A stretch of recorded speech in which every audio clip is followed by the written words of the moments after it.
what you wanted. I wish that I could change what you wanted. I wish that I could change what you wanted. I wish that I could change what you wanted.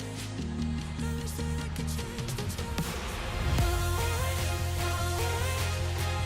Why we always looking for more? Why we always looking for more?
Been trying to change what I've been trying to say.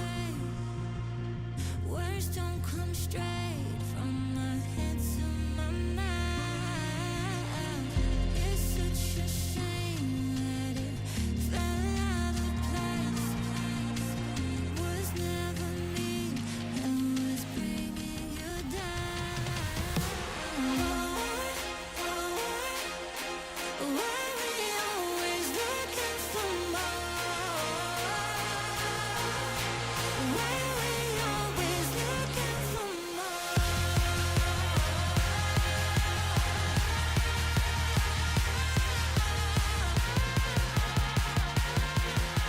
Why we always looking for more?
I wish that I could change what you wanted.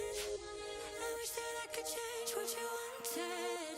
I wish that I could change what you wanted. I wish that I could change what you wanted. I wish that I could change what you wanted. I wish that I could change what you wanted.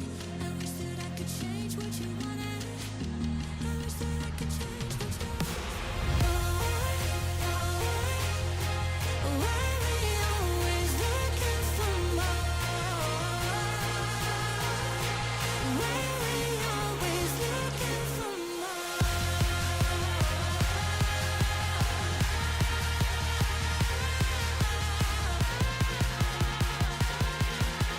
Why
Hello and welcome. Nice to be at your place wherever you're watching right around the world. Welcome back to Barcelona for our second foray into the Spanish SuperSprint.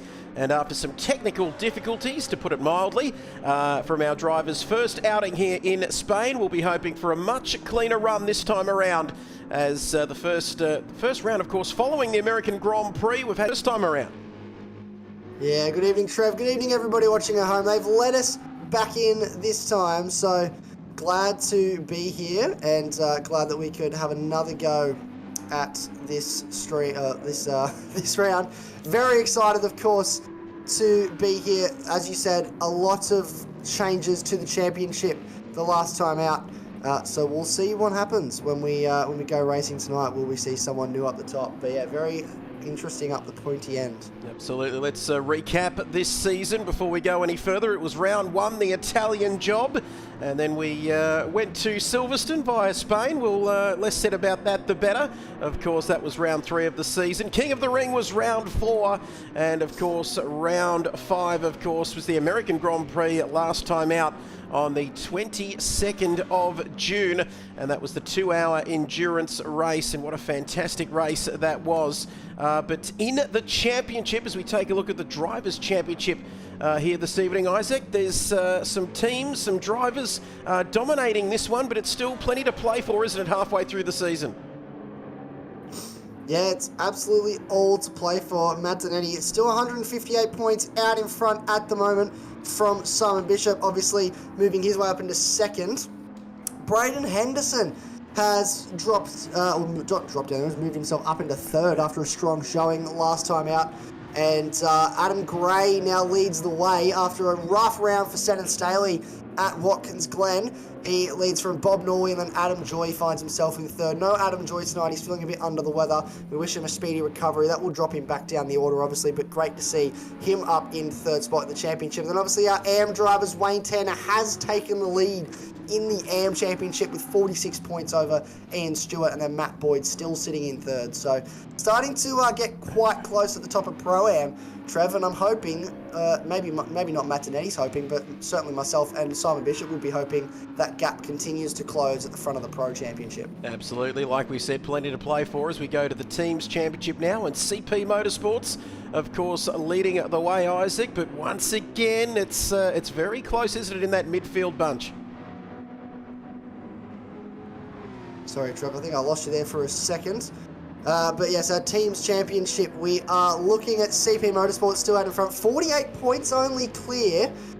So that gap again closed in. Team XV Primer launched themselves up into second spot in the Teams Championship, and TTR Southside now find themselves in third. So those are two big teams making big moves. They were right down the back half of the top 10 coming into the last round at Watkins Glen, and a strong showing, and both drivers scoring points in that championship has resulted in a really good result for those guys. Team BCG or BCG1 have dropped down to fourth. Another one to look out for, Cactus Racing 2 with Bruce Quadrell and Jaden DeWitt have moved themselves inside the top 10, so they now sit ninth. And you touched on this earlier before we got underway, Trev, but there's quite a lot of teams that are close on points, so it's getting quite close just up and down the field in terms of this Team's Championship. Absolutely, and of course, let's have a second crack at this one this evening, shall we not? The Spanish SuperSprint here tonight, of course, on the 4th of July, 2 10-minute qualifying sessions, like I mentioned, followed by 2 30-minute races. And we are just about to head to the track, or the drivers are, and so are we. But before we do that, we're going to take a look at this circuit, Isaac, and it's one of the favourites. It's been the host of the Spanish Grand Prix since 1991, and it's a classic in the ACC community. Yeah, it certainly is. It's one of the fan favourites. 15 corners around here, 4.6 kilometres. Track was made in 1993. The chicane that we see here was added in 2016, used by F1 for a number of years, and they've recently reverted back to the no chicane layout, but GT World Challenge still uses the chicane layout, so that's what we use as well. 16 corners, as I said, 9 to the left, 7 to the left, 9 to the right, and 29.6 meters of elevation. And then, of course, you can see where we just entered out of New Holland onto the just over 1 kilometre long front straight. And that's going to play a key role in the slipstream factor around here, Trev. It's going to be absolutely fantastic, and you can see the crowd is building. Not a very big crowd, Isaac, but I'm sure they'll get in. There is a couple of races on this evening as we head to the track now for qualifying, and it's well and truly underway. And Isaac, I don't know about you, but that looks like M. Donetti with a 144.542 on provisional pole position. It's another week, but it's a familiar face at the top of the timing sheets here so far. It's business as usual for our championship leader. Only a 44.5 though. We've seen some fairly quick times. I would suspect we're going to get up towards a second faster than that by the end of the second qualifying session later this evening.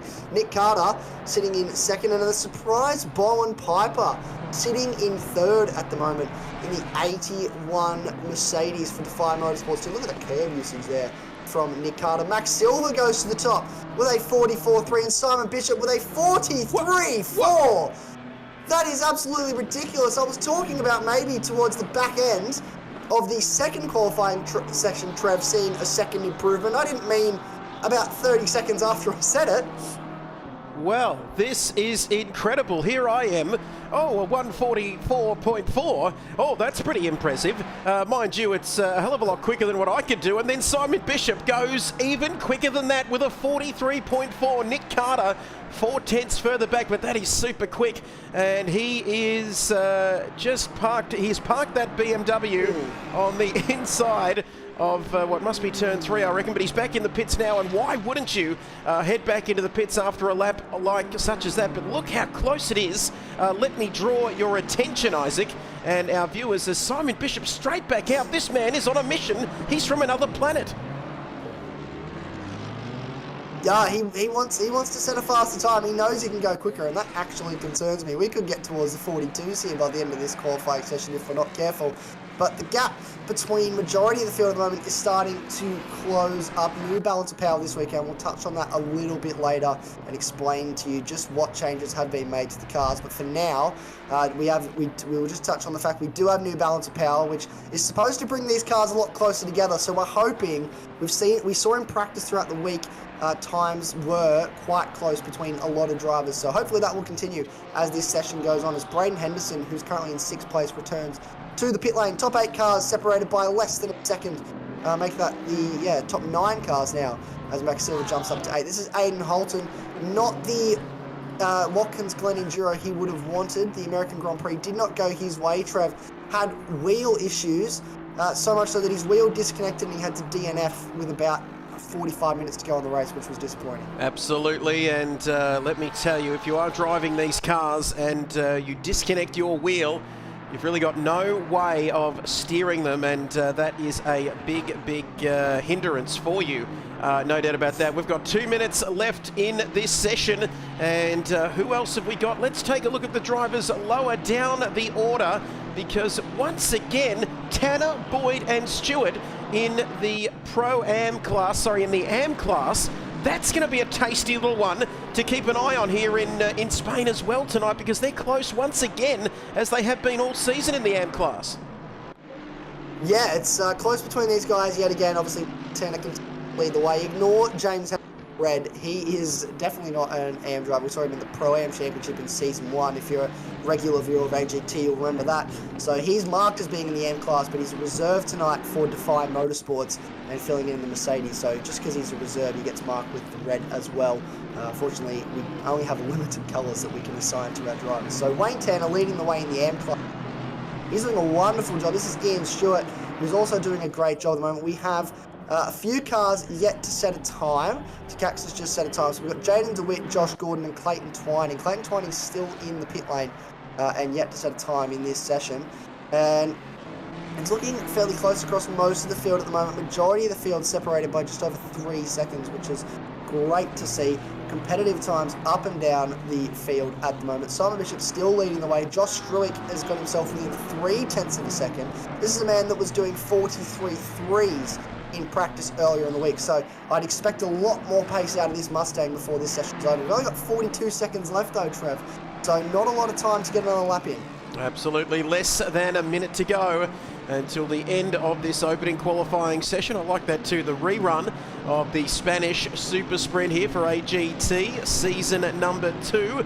And yes, that's very good indeed. As you can see, 143.430, and Josh Struick and with a 43.750 there. Of course, this circuit using the older style layout. I say older style layout, Isaac, but I'm pretty sure it's still there, isn't it? The F1 guys just reverting back to the original layout, of course, of this circuit.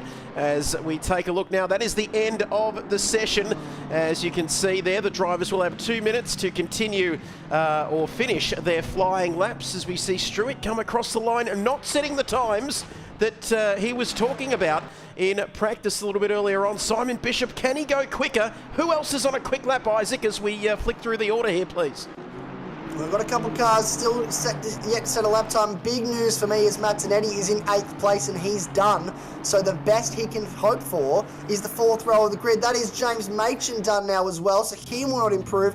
What is Nick Carter doing? What is Bruce Quadra doing? Aiden Holton, can any of those guys improve? We've still got quite a few cars on the lap time looking at the mini-map. We'll have a look. Aiden Holton's in the lane.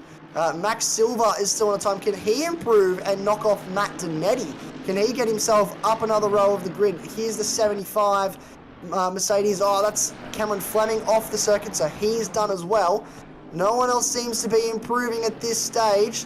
This looks like it could be it. What can Max Silva do through the final sector now? You have to use a lot of curb. Look how much curb he's using there. Avoid the giant sausage curbs. You've got to be delicate with your curb usage through this bit. Ride the sausage curb on the exit of turn 15 through 16 now. If you can get it right, you can pin it flat across the finish line. Can he improve? No, he can't. He stays in 9th. So Matt Donetti holds on by the skin of his teeth. But that is a wonderful qualifying for Max Silva. If you look, pretty much all pro drivers in the top 13 surrounded by one lonely Max Silva in Pro-Am, Trev. Absolutely, and the most interesting thing here, we talked about the balance of power with a few changes here this evening, but Nick Carter with the fastest first and second sectors there before Simon Bishop coming in with a 34.3 in the final sector, so most of Simon's time in that final sector as well. Yeah, the BMW is really strong through that final sector. A lot of corner rotation, a lot of turning time in that final sector. You think about just how many high-speed corners and even low-speed corners there are. Turn 12 especially, you've got to be able to keep the throttle in just enough, but keep rotation of the car. And the BMW is really strong through that sector, so not surprised at all to see a BMW setting the purple in the final sector. And I wonder, we see after Simon Bishop, it is Ford Mustang, and then another Ford Mustang. Can you believe it? Struick, Machin and Carter.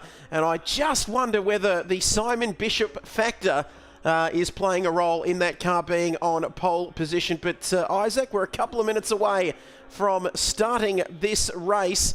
And I don't want to put you under the bus too early on, of course, but this should be an absolute cracker here this evening.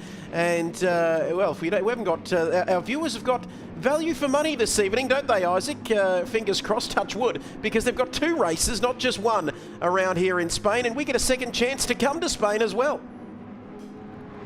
Yeah, we get 2 goes at this. So we came here, obviously, earlier in the season. We had a Spanish government said, maybe not this time, come back later. So we came back and we get 2 races tonight. So 2 30-minute sprint races, obviously. We're sticking with our normal Super Sprint format, so nothing new, nothing exciting. If you are new here, you haven't watched the Super Sprint round before with us, you missed King of the Ring, go back and watch that. That was an awesome race.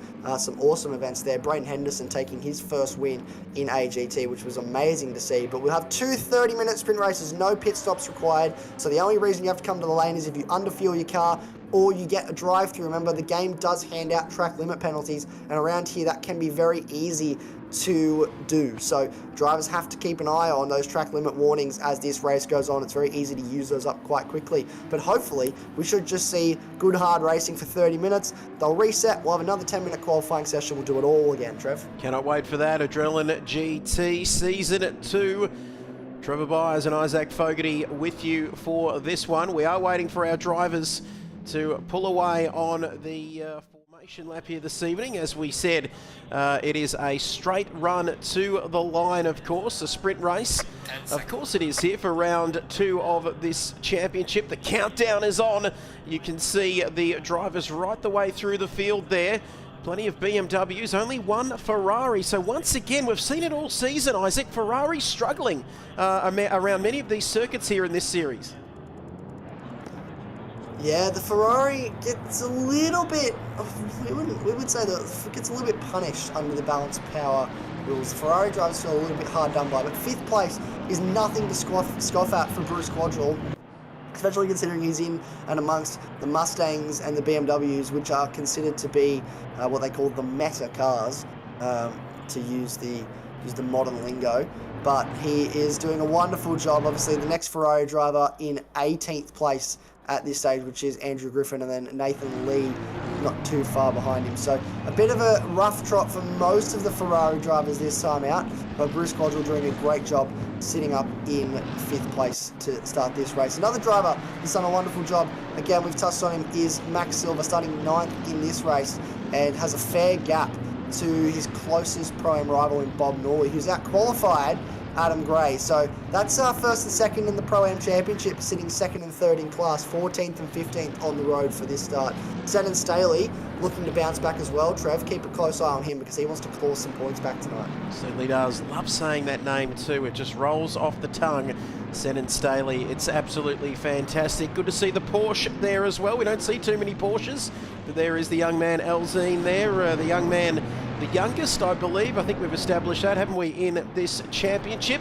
And you can see right through the order. Then it's Mr. Worldwide, of course, for Fogarty Motorsport there, car number 79. And we can see DeWitt there and the other Ferrari down the back of the field. And James Barton is into the pits. So this is interesting here, Isaac. He was on that formation lap, I believe, but he's headed back to the pits. So has he had some connection issues there? I'm not too sure what's going on. I believe he may have an issue. I can't remember if he definitely started the formation lap or not. If you don't click drive on your screen, then it doesn't start. It actually starts from the pit lane. You miss out on starting the formation lap. So that may have potentially been what happened. Just want to touch as well. My little birdies have been passing me information as we've been sitting here. I've been having notes passed to me by my data team. They've informed me quite reliably that Matt's set of tyres for that qualifying run. Not sure why. You get an unlimited set of tyres at this stage in AGT, so they actually don't need to worry about running used sets at any point in the weekend. So not sure why he would have been on a used set qualifying, but that's why he's sitting 8th and where he is. But cars are starting to grid up now, Trev, so I think we're not too far away from a race start. Absolutely, cannot wait for this one. Data team, I'm going to have to ask upper management about that one.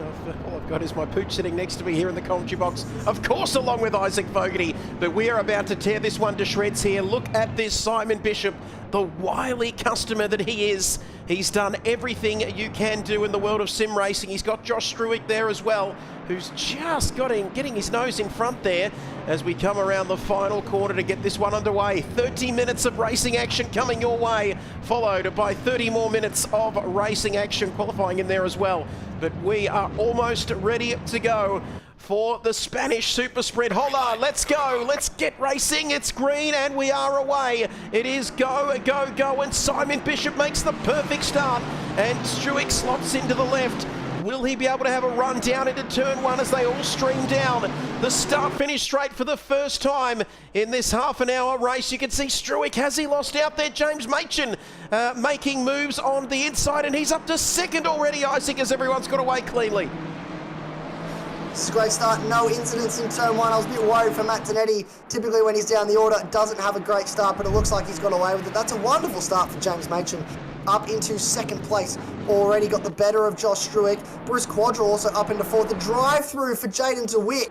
I just noticed that flick up on our screen. So he would have been out of position at the start of the race, which would have caused him to receive a drive-through. Clayton Twining also starting from the pit lane. So he's now got underway in this race. But a wonderful start, as you mentioned, with James Machen. He sits in 2nd from Simon Bishop, currently in 1st. Absolutely. Let's have a look at this, though. Don't count Josh Struick out, that's for sure, because he is right up behind James Machen. You can see Quadrille there, a great start as well.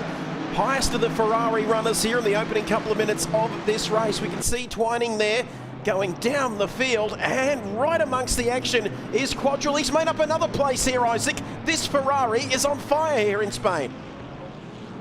And that was the BMW, I believe, of Martinetti also getting past Nick Carter. So Nick Carter lost 2 positions there, and positions are moving up for Martinetti. He started in 8th place in this race, and I believe that should be now 5th place for him. A couple of cars having a cheeky look through the final complex. Super difficult to make an overtake through this. It was a bold move, and we can see down the order we've got a couple of cars already spread out after starting in the pit lane, and Jaden DeWitt will have to come in at some point soon to serve that drive-through. So a few tough luck stories up and down the field, but so far so good, no major incidents, so we'll touch wood, Trev. Absolutely, that's me touching wood there, but you can see a couple of drivers at the back. But look at this battle, Carter, and there is Fleming as well, car number 7 in the BMW. He is, oh, who's that gone wide? Is that Nick Carter? He is having a terrible run on this first lap and a bit.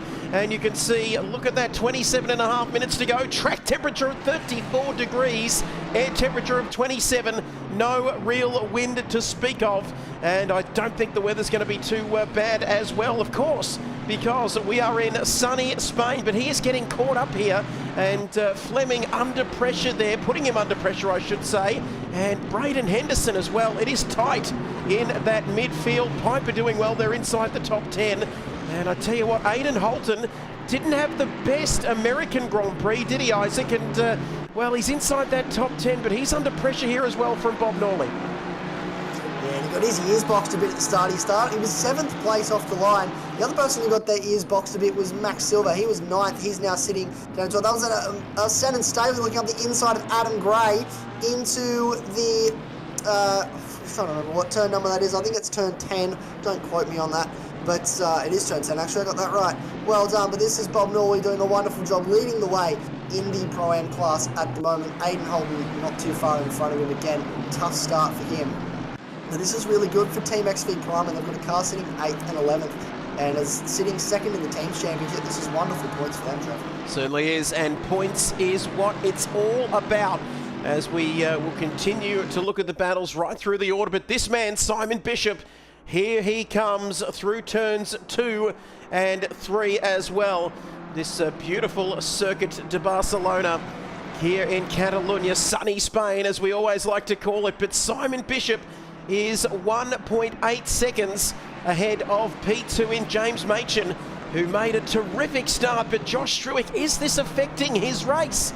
We've got Mustang, then Ferrari, and Bruce Quadrille doing an amazing job there in P4. Matt Donetti, though, not too far behind him. Nick Carter, of course, he wants to, he's on, I was about to say the comeback drive, but is it going to be damage limitation for Nick Carter? They love using that buzzword, don't they? Damage limitation there. Then it's Henderson, Piper and Holton. And what's happening further down the order? Mr. Hammond there, car number 59, doing very nicely indeed. And then we can see Horvath, and then Boyd and Tanner. This is getting spicy for the AM class. And you can see Stewart and Takax, who got a time in, but he was well down the field. DeWitt is, was he the one with the penalty? I think it was Twining in the Mercedes AMG car, so he must have been in, Isaac, to serve his penalty, and he's right at the back of the field there along with James Barton now. They had it right the first time, it was DeWitt. So Twining started from the pit lane. DeWitt had to serve the drive-through, so he's currently sitting in 30th place after serving that. So that will mean that he's got a bit of work to do. That's James Barton as well. But Matt Boyd doing a wonderful job, currently leading the AM class over Wayne Tan. He's sitting 3rd in the AM Championship at the moment, and he's been a bit disappointed with some of his results so far this season because he knows he can get a lot more out of the car.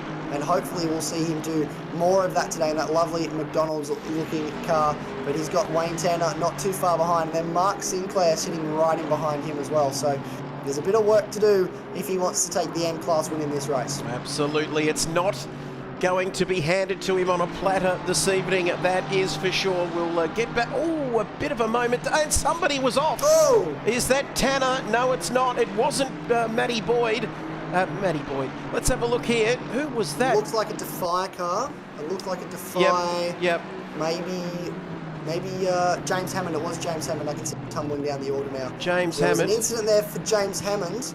He was on his own, so that may have been it may have been just self-inflicted. We'll have to have a closer look at that a bit later, but he's still coming up to grips with this car. Very last-minute entry for James Hammond, and very last-minute jump into the Mercedes, a man who's typically used to the Mustang, Trev. So he's a little bit of a fish out of water, maybe still adjusting with the car. Absolutely, as you can see there.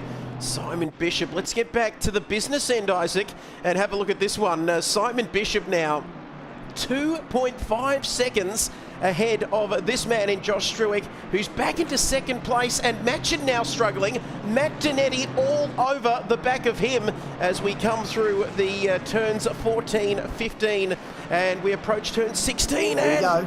Matchin is running slightly wide, and they're all having a piece of him here at the moment onto the start-finish straight. Isaac, what is happening there?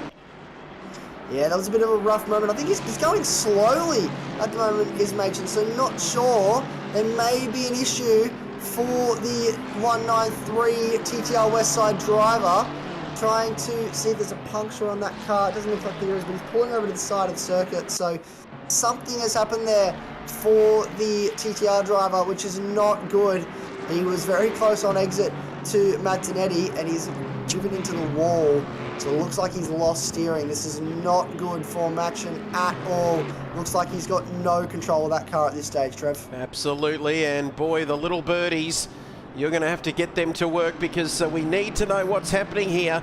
As you can see, that is a big, big moment in this race. He'll have another chance here, of course, tonight with another 30-minute race coming up. After this one, of course, after qualifying, the next qualifying session. But look how close it is right throughout the field. Matt Donetti, is that a Ferrari in third place? What is happening here? Bruce Quadrell, it must be his birthday. He's having a terrific run, but he's under pressure from Matt Donetti.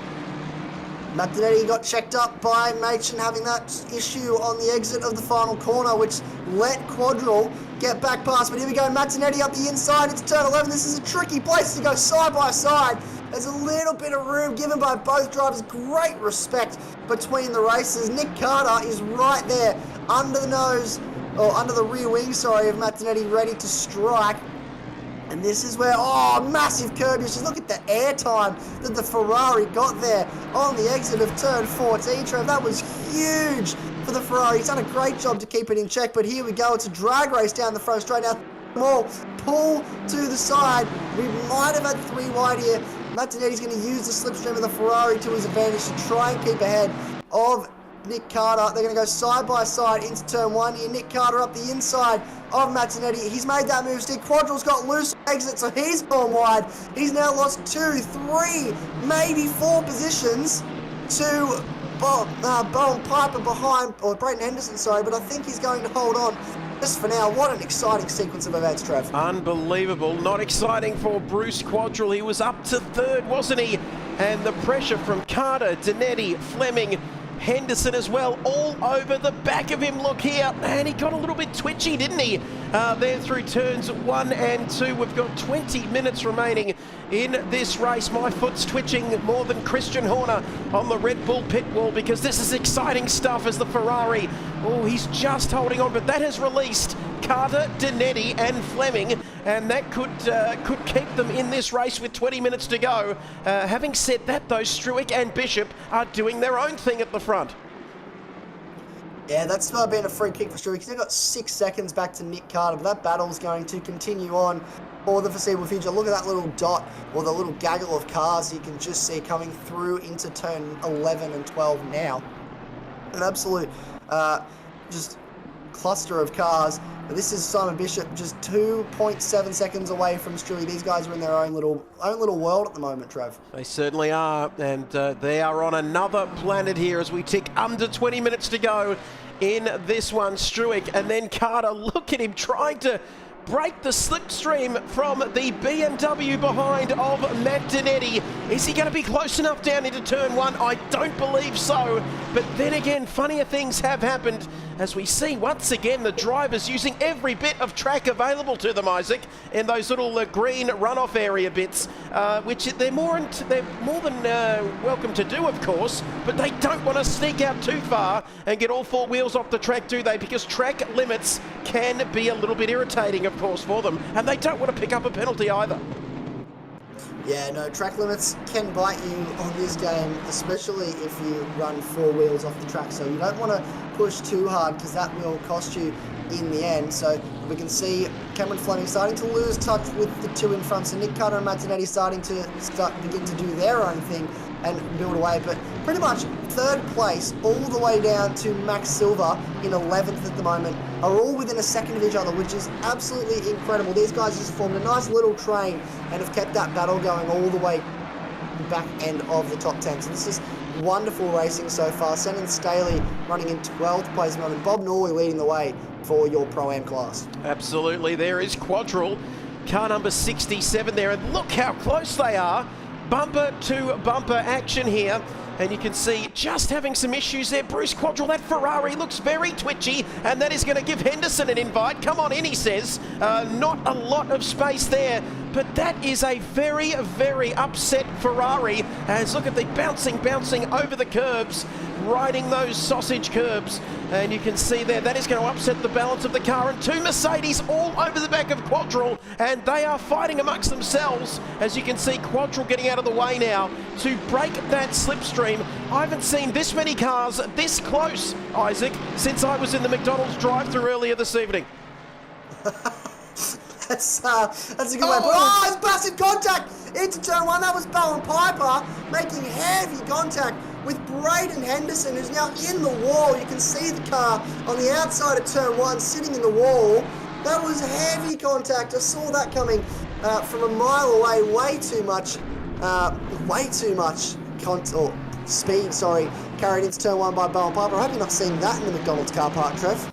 Absolutely. I tell you what, I've seen lots of things in that car park, especially after 9 p.m, but we'll leave that there because let's just recap here for everybody who is joining us. Simon Bishop.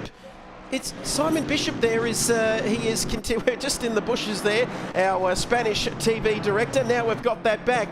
But what is going on there? That is Simon Bishop's in second place. Please, what on earth is happening? Are there any little birdies out there? And if they are, can they tell us what happened to Simon Bishop? Because he is all over the place at the moment here. We'll have to get onto it. I'll send the data guys to go do some research and walk down to the pit garage just to ask some questions, because that is huge for this race. And look how close Nick Carter and Matt Zanetti now are to the back of the number one BMW. This has eaten away at his lead, which was 2.5 seconds over Josh Struick, and it's now 7.5 seconds back to Josh Struick. So for the man that won at Watkins Glen, he's just got a free kick to take his first sprint race win if this continues. We're not even halfway through this race yet, Trev. Where do we look? That's for sure. I tell you what, there is Simon Bishop. Josh Struick there, continuing on into the lead. 7.9 seconds back to Simon Bishop. And Simon Bishop is in defensive mode. He was in attack mode, but now he's gone back into defensive mode. My goodness me, I thought I was seeing things with this, some sort of blueberry Red Bull and these cultural tablets. I have been a little bit crook throughout the course of the week, but the show must go on as we approach half race distance here in just a few seconds' time. Of course, no pit stops for our viewers out there. This is a sprint round, and if you want to know what the sprint round's all about, go back and watch the King of the Ring. But of course, we don't want them to do that because they're watching this here at the moment. But Simon Bishop, he is going to have to go defensive here. But now we see Matt Zanetti and Nick Carter continuing to fight their own battle here for P3. Yeah, this is going to continue on for quite some time. I wouldn't be surprised if we see this rage on for the rest of the race. He started to build out a gap to Cameron Fleming now, who's found his way away from Bruce Quadrille in that 6th row, and that would have been helped by the contact that happened further down the order. Braden Henderson now sitting in 19th place, so he's got that car going again. Hopefully not too much damage to the 877 or 877 Mercedes. Look at the curb usage for these guys. So much of the curb can be eaten by the BMW and the Mustang. Not so much the Ferrari, as we learnt earlier, as it tried to become the latest SpaceX rocket and take off here from Catalonia. But here we go. Slipstream is coming into effect now for Matt Zanetti. He's going to have a look into turn one. Late on the brakes, but I don't think he's going to be close enough.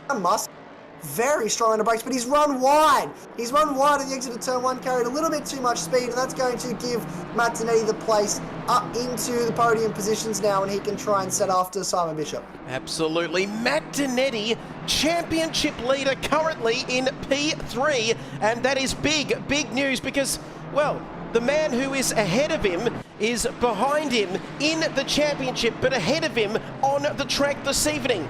And if you can work all that out, you're a better man than me. But this is important as well for the championship, Isaac, here in round 2. The round, of course, that never happened. But we are well and truly back. They let us back in at Customs. Hola. And I said, I know, Isaac Fogarty, let me into the country, would you please? Because Struick now on lap number 9. We've got 13 minutes to go here. He is looking like a sure thing. But Simon Bishop, is he going to be happy with P2? Is it a defensive game he needs to be playing now? I'm sorry, I'm too busy laughing. It's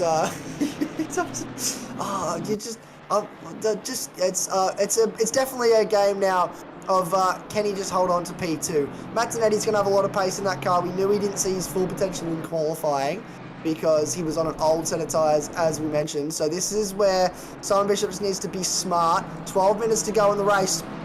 He got a very, very fast driver behind him. But we've seen time and time again, Matt Donetti closes up to Simon Bishop, and Simon Bishop makes it incredibly difficult for him to get past. So I wouldn't be surprised if we see that yet again. And with Nick Carter not too far behind, maybe he can back him up into Nick Carter, put a little bit of extra pressure on our championship leader. Because Simon Bishop, he wants to get every point he can. Only halfway through the season following this round, so he wants every point he can to claw back that championship gap to Matt Donetti.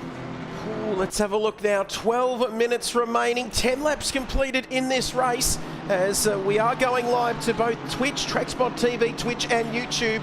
And of course, the Adrenaline GT, AGT YouTube as well. Is there anyone alive out there, Isaac? Because if they are, please let us know how you're doing in the comments. But Nick Carter right up behind Matt Donetti. That's very close, but I think it's about time we talked about this man. Aidan Holton up to P7 with Bob Norley behind him. Then it's the Pied Piper who's got Max Silver there following every move he makes. Staley there outside, of course, the top 10 overall. Let's have a look at what's happening. James Machin in the pits and Twining as well. He's doing okay there. There's DeWitt to Cax and Matty Boyd. Interesting battle here as well because Tanner right up behind Mr. Worldwide. Yeah, this is still going on. Obviously, we established Matt Boyd, Xbox user, which gives him the globe symbol, so he becomes Mr. Worldwide, as he's affectionately known in the commentary box by yourself and I, Trev. So he's doing a wonderful job at the moment. This gap has probably stayed about the same, actually. I don't really think it's grown or shrunk since we last checked with them about 10 minutes ago. So they're just sort of holding station at the moment. But James Hammond, not too far behind these guys, within a second now. You can see the Defy Motorsports Mercedes sitting right in behind. So he's going to insert himself into this battle. Maybe an opportunity here for Wayne Tanner to use that to his advantage. Has a look up the... Here we go. Bad exit for Matt Boyd. As I say that, Wayne Tanner's going to have a look down the inside. Runs Matt Boyd wide off the circuit. And they're going to have to go back single file for this section. This is not a section. It's not a per area of the track. You want to try and make an overtake stick. A better exit here for James Hammond will set him up to try and get past. A snap of oversteer on exit. You can see he had to make an adjustment there, a correction, if you will, through the final corner. So the dirty air playing a factor, and that is going to give Matt Boyd a little bit of fresh air. But he's now lost that that AM class lead, to Wayne Tanner, who is our AM championship leader. So he jumps back up into 23rd place. So you can see there, look at that. There is Hammond as well. Stewart will get back to the sharp end of the field in just a few moments. What else is happening there? We can see Elzine, the young man. There is a yellow flag. No, I beg your pardon.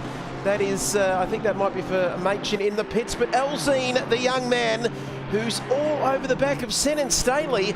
And let's have a look at this. We're coming up now to the Lacaisha hairpin at turn 10. Can he make a move this corner? Down the inside. Oh, he's going to send it. He's going to lick, stamp and fully send it. Australia Post. I'm not quite sure whether it's express, but he's managed to get that done. But Staley has other ideas here. Oh, this is a wonderful battle. He's going to have another look back up the inside. It's not over yet, Trev. And that is a wonderful move from Elzine to get the move done on Sen and Staley. He won't be able to get him back through here. Will he be able to get it done down the straight? I'm not too sure. The Aston Martin is this one of the slower cars in the straight line. They're actually fairly close though, the Porsche and the Aston Martin. On average though, the Aston Martin is the slowest car in straight line, so he'll need a bit of help here with the slipstream, but I don't think he's going to be close enough for that to take effect. And that is a wonderful piece of racing from those two drivers. See there, what a move that was from the young man. And wow, you can see there, blink and you will miss it. He is gone. That is incredible now, but 8 minutes remaining in this race. It is, we believe, a foregone conclusion, but boy, funny things happen here in Spain, that's for sure. And we know that anything is possible here in Barcelona, but you can see Matt Donetti, Simon Bishop, he's thinking of the championship, surely. Will there be any moves made here? Of course there will, because they are races at the end of the day. And this is first and second in the championship, second and third on the circuit here. Yeah, they're race car drivers. They're going to make moves if they can. So if there's a window of opportunity for Matt Donetti, he will have a look up the inside of Simon Bishop and try and make a move stick. With 7 minutes to go in this race though, time is running out. We've already established Simon Bishop doesn't make it easy for anybody.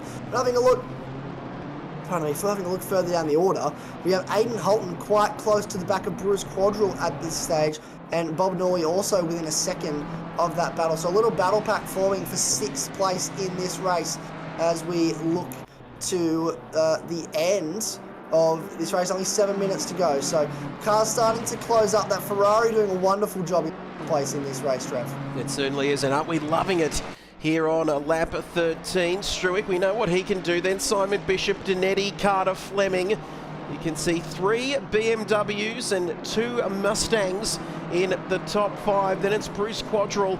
All over the back of him, though, is Aidan Holton. And this is very, very important for the CP Motorsports team, don't forget. With 6.5 minutes left in this race. Still plenty to play out, though. Bob Norley, then Max Silver, then Piper in the top 10. Norley and Silver, of course, 2.6 seconds further back in the Pro-Am class. Then Sen and Staley. Nicholson, who else have we got? Some movers and shakers there. Henderson, a little bit disappointed with him. Will he be happy with that down there in P17 overall? Is that Sheepers having a moment? Because Griffin is off the circuit. I was about to say he was going to have a crack at Sheepers there, but is that going to be contact? Oh, Verstappen and George Russell.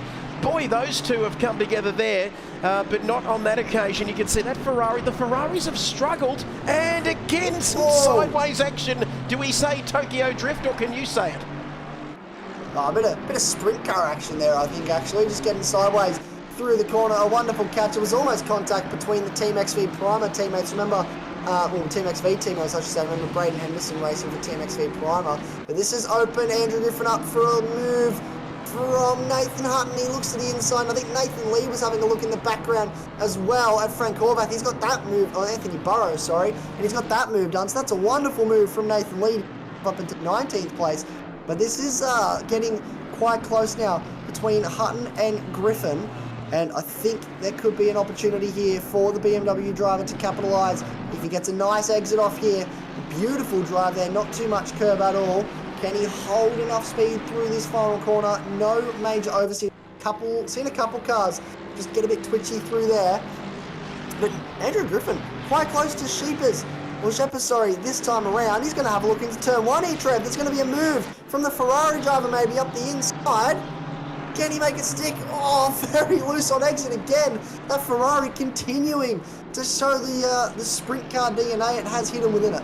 Oh, Sheepers, creepers. And look at this, Griffin there not having a great time, but in the Ferrari as well. Sheppers, I think it is pronounced, as you can see. Hutton there right behind him in the BMW car number 47. There's Lee as well in the red Ferrari. His teammate James Barton well down the field, but there is a red Ferrari, and we always love to see that. Burrows, what has happened to him with 4 minutes left in this race? P20 overall, the lowest, I believe, apart from James Machin, of course, the lowest of the pro runners That's a little bit disappointing. I thought he'd be further up the field here. Yeah, it just hasn't been his night so far tonight. Struggled in qualifying, and once you have a struggle in qualifying, once you get a poor qualifying, it's really hard to make moves through this field. We've seen time and time again a 30-second stop go for Matt Boyd as well, so that is huge. That was the man who was leading our pro class earlier. He's going to let through the front runners. He's going to have to yield to blue flags there, and he does. But he must have come into the lane to serve a drive-through penalty, and then as a result has sped into the pit lane and has a 30-second stop go, which is going to sting even more. So that is crushing for the man who was leading the AM class not too long ago with only 3 minutes to go in this race. Just an update on James Machen. We have received confirmation that there's a wheel connection issue. I mentioned that earlier when he went off the circuit, and the way that the car was slowing down, there was just no real control over the car. It looked like it was a wheel disconnect issue, and I can confirm that it in fact was. So he's got that fixed, back out there now, just going to get classified, get some points. And that's what it's all about, because let me tell you, very important to at least finish these races in this championship, of course. Here, 2.5 minutes to go. And that data team working beautifully there, that's for sure, because he is back out on to this. They're not working for him, though. They're working for the man alongside me. But here is our race leader with 2 minutes and 20 seconds remaining in this race. Could this be the second to last lap? I think there might be one more after this, but there we go. Simon Bishop with the fastest lap, then Matt Donetti, 1.2 seconds. Just managing that gap back to P3, then P4 with Carter. Some gaps here with Fleming Quadrille, who's had ups and downs in this race, highs and lows if you like, but he's still there in P6, the highest of the Ferraris. And Aidan Holton up in P7, important for the team's championship, of course. Then it's Bob Norley, but let's have a look at the young man all over the back of Silver in Elzine here, and he's not going to have too many more goes at this, because this is coming up to the last lap, and he's not going to be able to get past here, Isaac, or is he? He's not quite close enough now, but it's a long lap around here. Yeah, it's a long way to go. Hopefully he can make a move within this, what will be most likely the final lap, if not one more lap after this. But Max Silver started 9th in this race. Adam Elzine started 13th. So he's made up a few positions, look to gain places. But at the moment, it's a very different looking Pro-Am podium. Bob Norley, who sits second in the Pro-Am Championship at the moment, leads the way in the Pro. Max Silver in second, Riley Nicholson in third. So Adam Gray, our Pro-Am Championship leader, sits 4th in class and 13th on the road at the moment. So not the race he would have wanted to start to make a claim for that Pro-Am Championship, which will close the points gap up following this race. But what can Adam Elzine do? Not too long to go now. We may get another lap in. I reckon we will get another lap in here. Let's go back to our P1 man in Josh Struick here. Let's have a look at a drive-through penalty for Nicholson. And what is that for? That's got to be for track limits. We'll have a look here. We've got 18 seconds left when he crosses the line. We will get another lap, but Nicholson, that is disastrous for him. That will sting for Riley Nicholson. He was having such a great run, and we did mention that there would be a few victims to the drive-through process, and now it's just about getting that right. You know you come in. You're going to have to serve it this time by, otherwise you will get a 30-second penalty at the end of the race. So he'll come into the lane. He'll just need to get that entry just right. Don't want to speed, and he's actually going to stay out, so he's not going to serve it, which means he'll just cop the 30-second penalty at the end of this race, Trev. That is controversial, to say the least. He's coming across the line. There is our leader. He's still got a fair way to go there. We'll keep an eye on that, of course, to see him come across the line in the Pro class. And there is our other leader in the Pro-Am class. As we'll see there, it's still all to play for, though. As you can see, look how close he is. Is it going to be Max Silver taking a second, which would be Silver? See what I did there. But LZ now in P3, and he's down the inside. The young man is making moves here, and I reckon he could have this one done. He's got his nose in front, but Max Silver is not giving this away without an inch. It's a wonderful move for Max Silver to get back down the inside. He held position with the wider line. Look at this aggressive move from Adam Elzine to try and have a look. You don't want to try and overtake there. That was very bold. Josh Struick now not too far away from winning this race, but this is the battle we're keeping a very close eye on. The run down towards turn 10. Is there going to be a potential move? We're going to have to wait and find out. This is Josh Struick taking the win. He won in Watkins Glen. He's going to win here in Spain for race 1. Simon Bishop will come second. But what is going to happen with that battle for the top 10? Ooh, let's have a look. We'll get to our race winner. Oh, I know, it's killing me. The suspense. The suspense, Isaac. Where? I've lost him. Oh, there they go. Oh, they're sideways, Isaac. This is sprint car action into the final couple quarters. Max Silver holds the inside line through turn 15, through turn 16. He's going to hold on. It's going to be the battle for the ages for P10. Max Silver takes second in class and 10th place on the road. Unbelievable stuff as we go down to this man. Let's have a look. I think I forgot about our winner there in Bob Norley. Oh, that's terrible, isn't it, to say that? But let's have a look at what's happening here in the AM class. But what? I can't believe how quickly that 30 minutes went. Nicholson has got the plus 30, so that puts him further down the field as we take a look at our winner here crossing the line in the AM class. Look at that. Tanner there will come home second. Stewart further back down the field. But what an opening race we've had here this evening. Yeah, it's been certainly action-packed. Obviously, Rowan Nicholson copped that 30-second penalty, so that'll drop him down the order. It says he's 12th at the moment. On correction, that'll put him a fair way down. That is Ian Stewart crossing the line to finish third in class. A wonderful result for the Kiwi pit lane driver. But Josh Struick, what a masterclass from start to finish. That capitalised on that mistake from Simon Bishop and ran a flawless race to come home in first place. Riley Nicholson, on correction, finishes 23rd in that race. Trev? Absolutely, just some movers and shakers late there in proceedings. But look at that. You can see the AM class there. It was Hammond winning from Tanner. Stewart, 8.5 seconds between first and second. Twining to Cax and Boyd. And then Bob Norley, what a great result for him. But look how close it was for P2 and 3 there in the end. Silver and Elzine, I think it says grey there, doesn't it though? But anyway, I think that's messing with me. But there it is, grey a little bit further back. But there it is, the overall winner. Simon Bishop getting the fastest lap of the race. You can see the weight discrepancies there on the far right of your screen. But well, that was quick. We're done now, and we've got a 2-minute break, a short interval, a chance for you to go out, get some popcorn, and get ready for round 2, because we've got another qualifying session, Isaac, and another race coming up as well. We certainly do. I might need a drink of water after that race. There was so much happening up and down the field. It was wonderful to watch. But yeah, congratulations to Josh Struick. That was a brilliant job. Just I had something I was going to say, but it's completely lost my mind now. There's too much to process after that race, Trev. That's absolutely fine, Isaac. You're in good hands here, that's for sure. But Josh Struick winning in the pro class from Simon Bishop in race 1.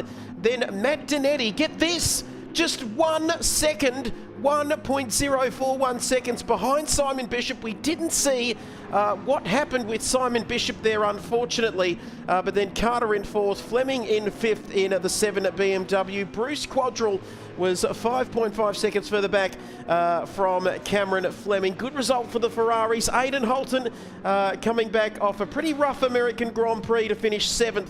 And then it was Bob Norley there and Max Silver 1 and 2. And then Elzine in 3. Of course, a little bit further behind him. That is a fantastic finish. Let's hope we see more of that action in race 2.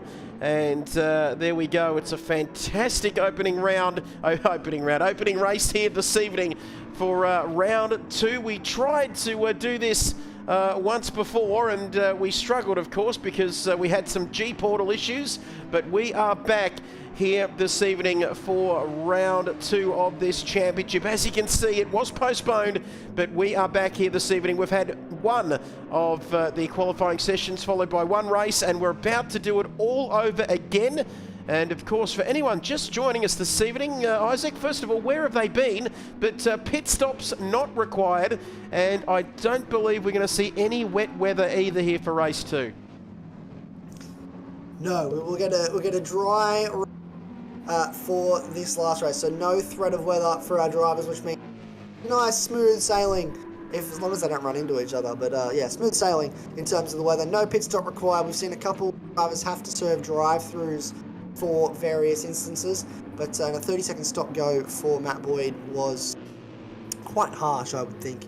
That's the game stewards handing that one out for speeding in the pit lane. So we get a chance to do it all over again now, Trev, which is very exciting, because if that race 1 was anything to go by, race 2 really cracking. Absolutely. Let's head to the track now as we get ready for our second qualifying session here. The cars coming out onto the circuit. Like I mentioned, another 10 minutes of qualifying. And are we going to see any changes here? Is there any differences here in track temperature or track time tonight in Quali 2 versus Quali 1? Or is there similar time in-game as well as for both sessions? Or is one a little bit later than the other? So we do have a bit of time difference. So I'll get the exact timings up for you, but I believe there is a 3-hour time difference potentially between sessions with these races, because we have to start every session on the hour. G-Portal is very specific about that. Every session has to start on the hour, and no session can start at the same hour as another one. So we kicked off with practice at 1 o'clock in the afternoon on a Sunday. Then we headed to 2 o'clock for qualifying, 3 o'clock for the first race, 4 o'clock for that session downtime, and now at 5 p.m. we have qualifying 2, which means the second race will start at 6 p.m. So there might be a little bit of sunset in the eyes of the drivers, especially through this first sector, Trev, which might make it a bit more difficult to combat as the race goes on. Absolutely, and as you said, 1, 2, 3 o'clock, 4 o'clock a rock, and won't start singing here this evening. But the thing as well, it could distract the drivers. Those shadows become longer, it becomes later in the session. And one thing especially around here with the sunset, of course, Isaac, is that it's a Spanish sunset too, isn't it? So it's just got a little bit more zip, a little bit more rays coming through there to distract our drivers. But we can see they're just coming through now to Cax in the pit lane, along with Twining and Griffin.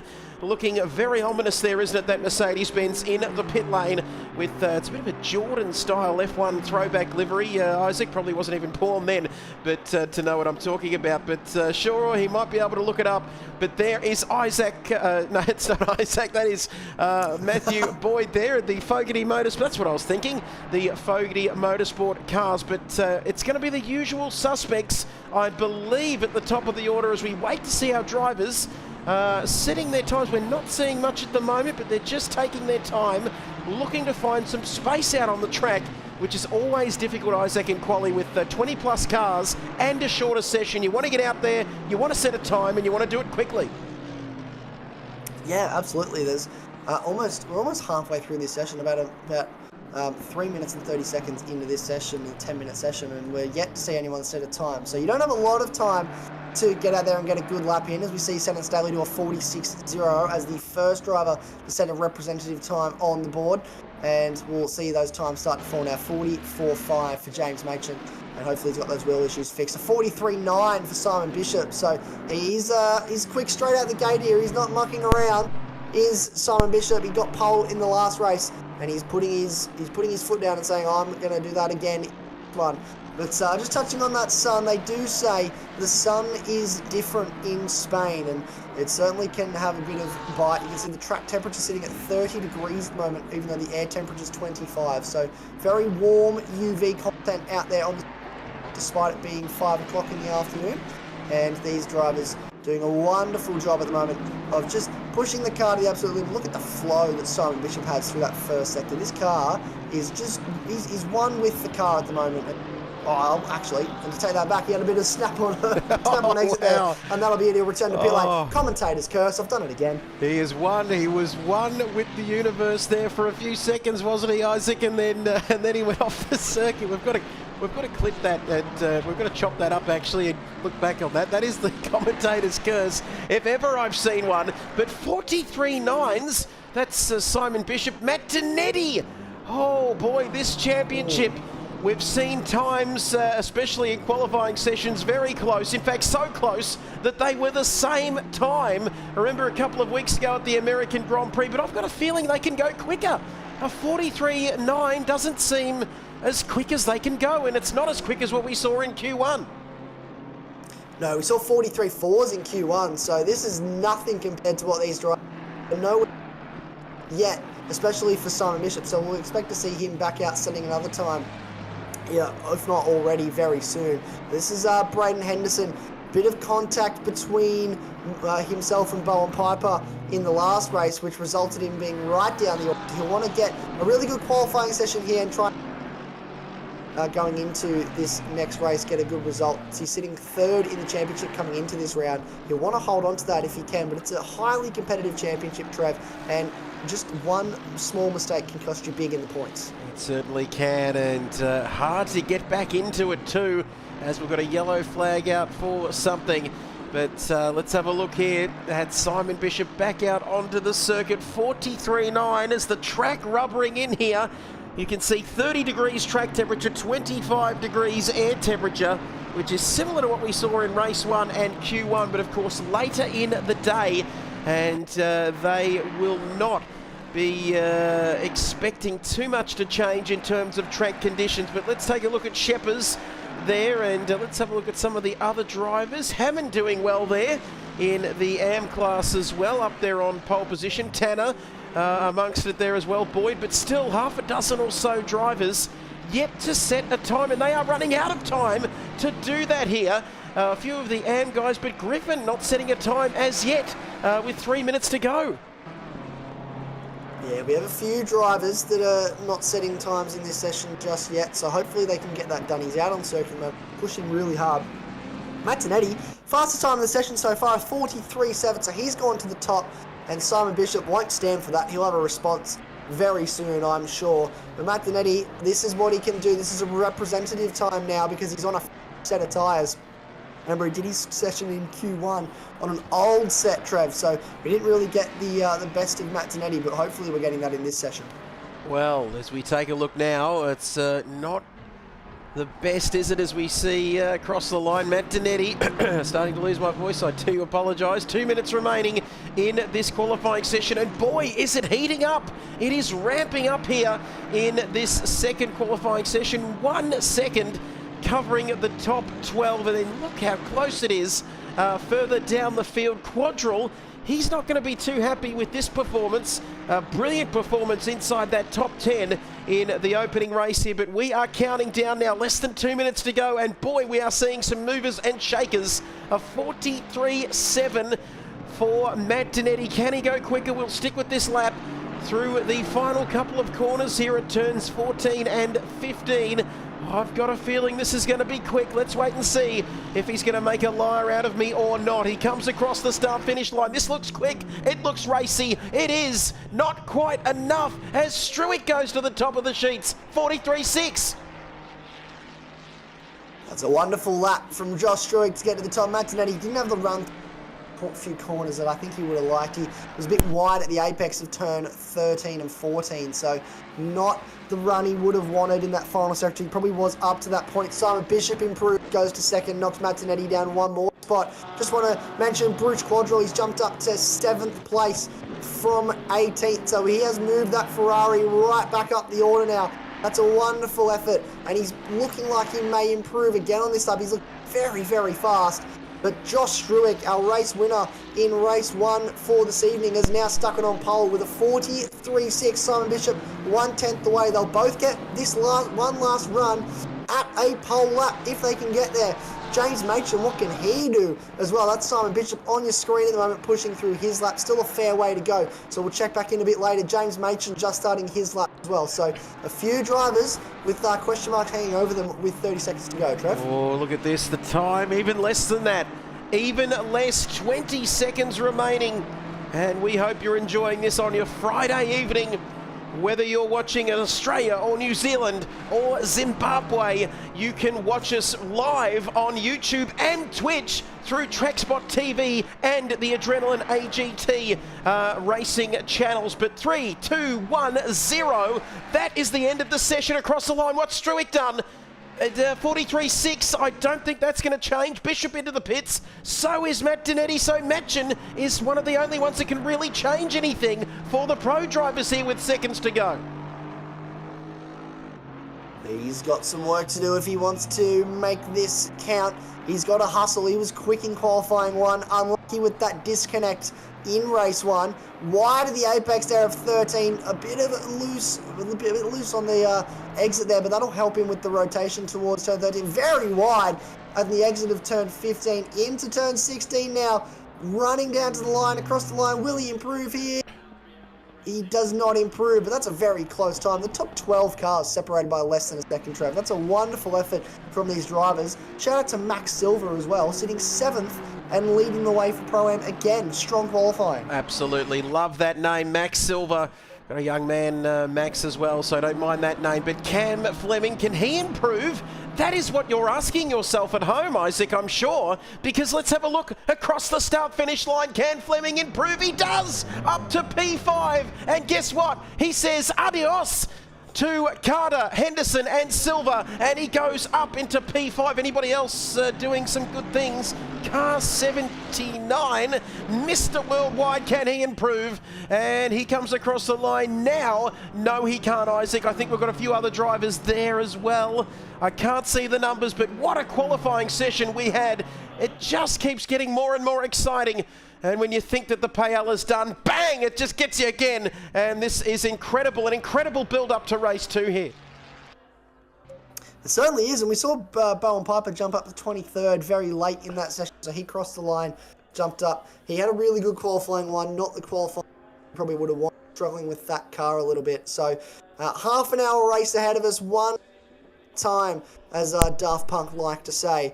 So we'll do this again. One more time, we'll go racing here at the Circuit de Catalunya in Barcelona. And this has been a wonderful evening so far, but Josh Struick, what a lap to get pole. Absolutely. And we're going to celebrate because that was a fantastic lap there for Josh Struick, a 43.607. Always love doing this. Going to the timetable there, 27 flat in that opening sector, 39.8 in the second sector, and once again, a completely separate driver with a 34.512, their quickest third and final sector for Max Silver, but not by a great deal though, Isaac, this time around in Q2. No, not a huge difference in the sector times, and Max Silver, he's quite close to the other cars around him. We've seen some very qualifying times in this session. So obviously, as we said, the top 12 cars separated by less than a second. It's been wonderful to watch, and it's great to see some of the Pro-Am guys mixing up the top with the Pro guys, Trev. It's going to be fantastic. Qualifying 1, race 1 is done. Q2, qualifying 2 is done and dusted, and now we're getting ready for race number 2 here to complete round 2 of this championship. 10 rounds, of course, this season.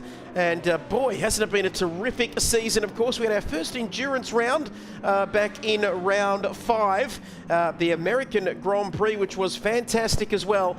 And it's an absolute pleasure to have you along for the ride here on your Friday night. Back-to-back weekends as well, Isaac, if you don't mind, because we'll talk a little bit more later about the TrackSpotTV challenge. That is next Friday. So we're getting a bit like F1, aren't we, Isaac? We're going back-to-back now with these races. Yeah, we're pushing the envelope here and making these guys go back-to-back and do a couple weeks in a row.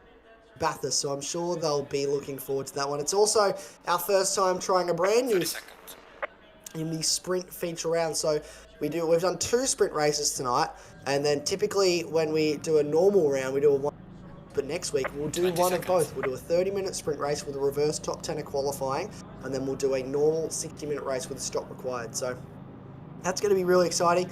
Hopefully the drivers are excited for that new format, because I certainly am, Trev. Unfortunately, I'm not going to be here. I'm going to on holiday, having a lovely time, just like everyone else is at home at the moment, tuning in to watch the stream and watch all the action happen. But you get a front row seat. Cannot wait for that, that's for sure. You'll be holidaying and doing all your sort of thing, coming to Melbourne and all that sort of stuff. But anyway, we see the drivers. I'll be here working, that's for sure. And no, that's fantastic. We're gonna miss you, I'm sure, for the TrackSpotTV challenge, but we'll get you back nice and fresh for the following round, which will be round 7. But we see our drivers pulling away. What's going through their mind? Being a driver yourself, Isaac Fogarty, before becoming Mr. AGT, you were a regular driver in the sim racing world. And what's going through their minds here on this formation lap? Is it all about processing and processes, getting your wheels and tyres, all your bits and pieces up to temperature here before we go racing? It's a little bit of everything. It's a sprint race, so you're thinking about how much fuel have I got. Maybe you've underfueled a little bit, saving fuel on this formation lap. We've seen a few drivers do that from time to time. Usually I just tend to overfuel the car and put way too much fuel in that I need, because I got my calculations wrong and I did my maths wrong. But most of these drivers will have got the exact number down pat on exactly how much fuel they need to get to the end of this race. So there might be a bit of fuel saving going. Sort of speed limited. They have a little graphic on their screen and a green box that they have to stay within and keep within 10 car lengths of the car in front. And then when they get towards the end of the sector, they'll be told to start gridding up in position. At this stage though, just phasing in those tyres, scrubbing them back and forth. You can see Simon Bishop there moving back and forth. It's less about the tyre temperatures and the tyre pressures on this formation lap, because they'll come up naturally, more about the brake pressure, Trev, because think about getting to turn 1, how much of a heavy braking zone that is here, especially at Barcelona, and you want to make sure that car's going to stop when you get there. Absolutely, and it could turn bad pretty quick, that's for sure, if the car doesn't come to a complete stop. You want to make sure everything is up to temperature. I reckon we've lost a Ferrari. I reckon James Barton's gone. He's disappeared, so I'm pretty sure, I'll stand to be corrected, but I'm pretty sure we've lost James Barton in one of the Ferraris. But you can see 74% of drivers who have got pole position here on this game at Barcelona have gone on to take the win, Isaac. And if our viewers believe those statistics, they'll believe anything, but that is some big numbers. We don't let the truth get in the way of a good story. But having said that, that is going to be very difficult for this man to be beaten. But if there's one man you don't want behind you, it's Simon Bishop, as we're getting ready, Isaac, to go racing here. Matt Donetti, James Machen seems to have fixed his wheel issues, but we are getting ready. The spine's tingling, because just the same feeling before the start of each race, it gets me every time, and I hope it's getting you too at home on your Friday night, because we're not too far away. I was about to say the hairs are standing up on the back of my neck, but it didn't quite come out that way. That's the beauty of live sim racing commentary, Isaac. The words come out, you can't get them back, and that's what we love about it. But you can see all 30 plus drivers are ready to go racing, and we are green again. For Spain, we have begun race 2 now, and look how Josh Struick is under pressure. It almost seems to be a disadvantage to start from P2 here off the line with the slipstream, as they all stream into turn 1 here side by side. Bishop and Struick, front row seats to this. Oh my goodness me, look at that. Donetti slotting into 3rd. Machen in 4th there around the outside of turn 3. A hectic start, and somebody at the back, Isaac, but it looks as though that we have got some action here right through turn 1. Yellow flags are out there. Not sure what's happening there, but look at them all stream through here. Yeah, we had a car around in turn 3, but this is, oh, look at the TTR cars getting racing on the side. We've got a drive through for James Hammond for being out of position. Another driver has fallen victim to the race start shenanigans here at Barcelona, but a wonderful start from all of our drivers, relatively. Our totem pole still trying to fix themselves up. George DeCax and Clayton Twining starting from the pit lane in this race. Simon Bishop leads the way. A wonderful place to start from. in this car. Josh Struig maybe called out there. It was his first time starting a race from pole position, so maybe called out with the green lights. Have a look here in the background. Mustang up wide into the hairpin at the moment, Trev. This is wonderful stuff. They're still side by side behind these guys at the moment. This is Aiden Holton had to wonderful up in P9, but it's all happening everywhere. I don't know where to look. Absolutely. Well, there's only one thing we've got to look at, and that is these cars, because that is incredible. 28 minutes remaining, not even through the opening lap, and it's a drive-through for Hammond. You can see there Hammond is leading the AM class, but he's got a drive-through. We go through the opening lap. Simon Bishop leads this race a couple of minutes in from Struick, Danetti, Fleming, Machin, the big movers, TTR West Side. You can see there 5th and 6th. Max Silver doing nice things again. Holding up, I shouldn't say holding up Bruce Quadrell there, but he's in front of Bruce Quadrell and Aiden Holton there in P9.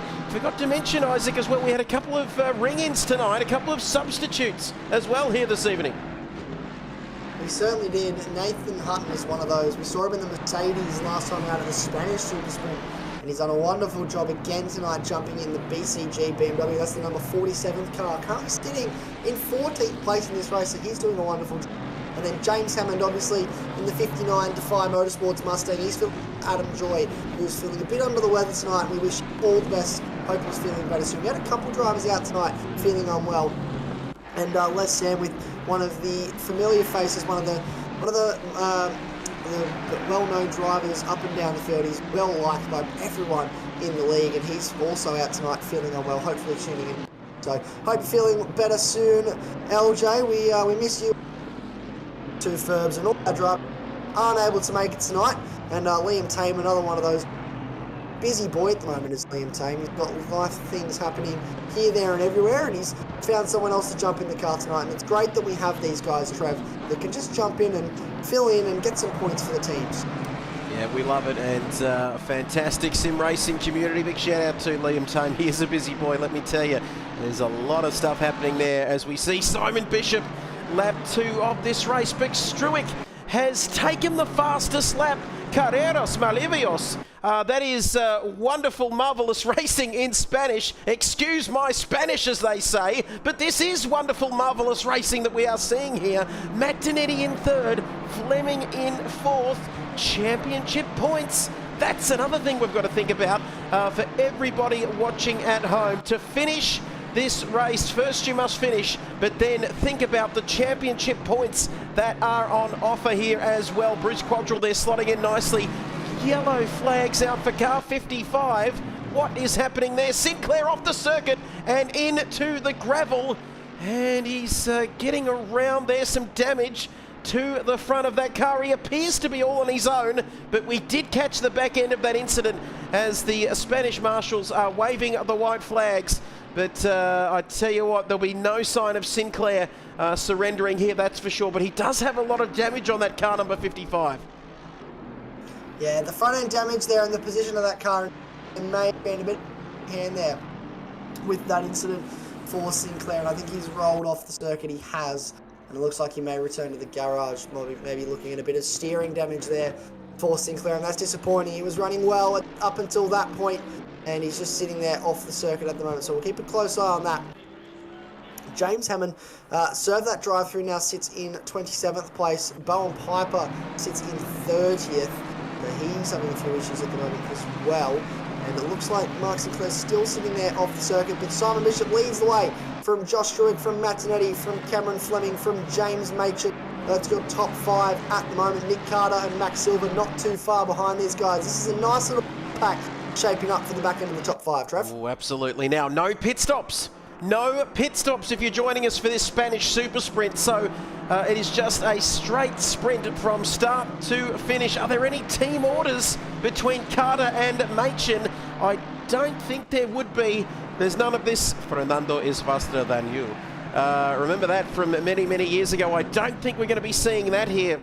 But Quadrell now, Max Silver further behind. I don't think there's anything to worry about from Max Silver at the moment, because he's got his own issues to deal with, basically, in Bruce Quadrell there in P8. Aiden Holton all over the back of them, and you can see there Holton, car number 98 for the CP Motorsports squad, and he is well and truly firmly entrenched inside that top 10 in the pro class. P8, of course, for him. Then Sheppers doing nicely, but 4.5 seconds is the gap. And for car number 22, and I'm not sure why there is there's sort of a green aerial there protruding from the top of that car, which none of the other Mercedes seem to have. Is he trying to get the Twitch stream up as well while he's racing there or something? Might be the remote control antenna. It might be sim rig in the pit lane, driving that car with a wheel as opposed to actually sitting in the car. So that might be what it's for. Not entirely sure. I also noticed Bob Norley has dropped right down the order. There was yellow flags at turn 1 a little while ago, so there's been an incident for Bob Norley. He now sits 24th in this race, which is disappointing. He had a really strong race 1 and was obviously to lead the way in the Pro-Am Championship, leading this race. So that's disappointing for him. But a long way to go in this race, 20 minutes still left.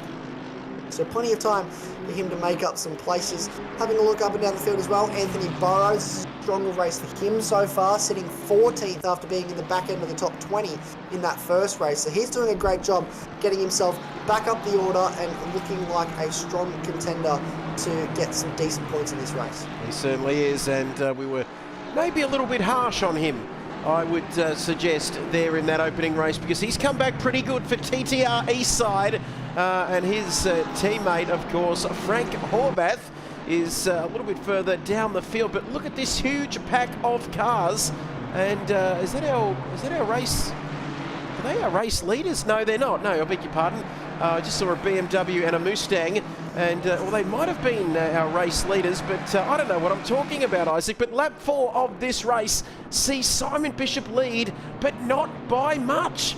Look at that, it's less than a second. Just a tick over 20 minutes left in this race, and the sun is starting to set here at Barcelona as the shadows continue to lengthen. Still 27 degrees out on the circuit, 24 degrees air temperature, and I don't think we're going to see any weather issues. Of course, it is fixed weather for anybody joining this particular round of the championship.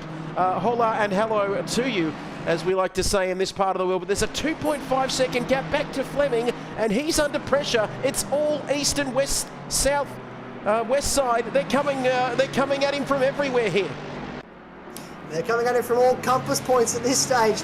Cameron Fleming under pressure. Machin's going to have a look into turn 1, but he's not close enough to make the move stick this time. So Fleming holds on for now. Obviously, balance and power changes have brought these cars much more into line with each other, and top speeds are still similar. The Mustang's still fastest in a straight line, but they have come more into a bit of an even Stevens when it comes to that straight line speed. So that's making it a lot easier for the BMW to defend against the Mustangs in this race. Touching on what you said earlier, you were questioning whether it was the race leader. It was the race leaders that were battling. It was actually the sister cars of Nathan Hutton and Adam Gray that were going at it. So it was still a BCG1 and a TTR Southside car, but it was just the other cars, the sister cars, if you will. But this has been a little bit of a stronger lap so far from Cameron Fleming. He started to pull away from James Machin. He's got his teammate for company right behind him. And don't forget that gap is 3.2 there between Fleming. But interestingly, these BOP changes have really shaken things up. But have a look inside your top 6. BMW, Mustang, BMW, Mustang, Mustang. What I'm trying to say is that inside that top 6, it is just BMWs and Mustangs, and as you can visually see there on the screen, and then Max Silver and Bruce Quadrell. He is about 5 seconds ahead of Sheppers there in the Pro-Am class, but Max Silver is doing an incredible job after absorbing all of that pressure from the young man Elzine, who is further down the field, but he's putting pressure on Sheppers here as well, as we see there. Tanner, ooh, they don't like curbs, do they? Especially the Mustangs, not good at riding those sausage curbs. As we take a look at Tanner here, he's doing well, and he's holding his own here at the moment, leading his class. Isaac, and holding off some fairly quick guys behind him in Nicholson, Griffin and Norley. Yeah, holding off Riley Nicholson is nothing to be scoffed at here for Wayne Tanner. He's doing a wonderful job because Riley Nicholson's got a lot of pace in that car at the moment. He's got Jaden DeWitt right in front of him. He's going to have a look on the inside exit that he would have wanted through turn 3, and that's a change of position there for Wayne Tanner to get back up past Jaden inside the top 20 now. Jaden has another look up the inside into turn 5. That's going for a very late, but he won't be able to make that stick, and he'll be compromised on exit. This is some wonderful racing here. Bob Norley, a little bit of a way off the back of this group, but as Riley Nicholson has a look at the inside now of DeWitt, that move stick has Riley Nicholson, and that's Andrew Griffin now going to have a look just for good measure.